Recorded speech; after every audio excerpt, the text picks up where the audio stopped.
ప్రతి వ్యక్తి ఇంట్లో శివలింగాన్ని పెట్టి పూజించి తీరాలి. పూర్వకాలంలో అందరిళ్లలో శివలింగాలు ఉండేవి, అవి లేకే వాళ్ళు మనం పాడైపోతున్నాం. చక్కని శివలింగం పెట్టుకోండి. కిం బహూక్తేన మునయః స్త్రీణామపి తథాన్యతః అధికారోస్తి సర్వేషాం శివలింగార్చనే ద్విజాః. ఎందుకు ఇన్ని మాటలు? శివలింగం అందరి ఇళ్లలో ఉండొచ్చు, అందరూ శివలింగాన్ని ముట్టుకుని పూజించవచ్చు. స్త్రీణామపి ఆడువారికి, తథా అన్యతః ఇతరులకు, అందరికీ శివలింగం మీద అర్చన మీద అధికారం ఉన్నది.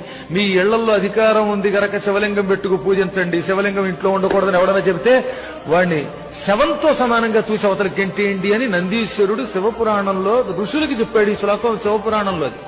కాబట్టి అందరిళ్లలో లింగం ఉండాలి. ఇళ్లలో ఉండి తీరాలి తప్ప ఆ గుళ్ళోకి వెళ్లి మనం ముట్టుకోవడానికి దానికి నియమాలు ఉంటాయి. అక్కడ అర్చకులే పెడతారు. కానీ నీ ఇంట్లో నువ్వు లింగం పెట్టుకుని పూజించవచ్చు. అలా ఉండి తీరాలట. అసలు శివలింగం లేని ఇంట్లో అన్నం తింటే అది శవం దగ్గర పెట్టిన పిండంతో సమానమని పూర్వులు చెప్పారు. తెలిసిన మీకు? అందుకే కాశీలో ప్రతి ఇంట్లో లింగం ఉంటుంది. ఉత్తర భారతంలో అందరిళ్లలో లింగాలు ఉంటాయి. మనకే తెలుగు వాళ్ళకి తెలివితేటలు ఎక్కువ.